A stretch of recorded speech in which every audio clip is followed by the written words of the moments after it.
Welcome to Tenor Tech, where I solve the problems you didn't even know you had. You begin by preparing the device and your payment method. Make sure your iPhone or Apple Watch is updated and you're signed into your Apple ID.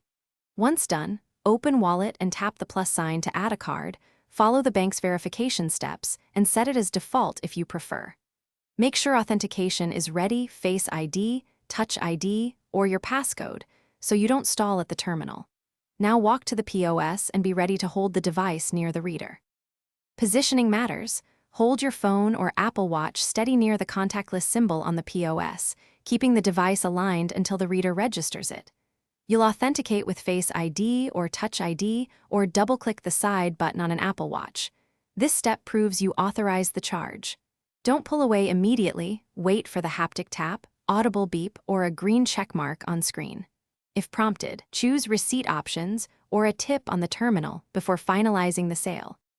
Complete the process by confirming the amount on both the POS and your device, then wait for the final confirmation screen or receipt.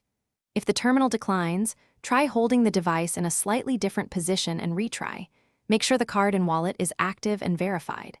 If it still fails, switch to another card or device. One key troubleshooting tip: confirm your device's NFC is functional and that you have cellular or Wi-Fi.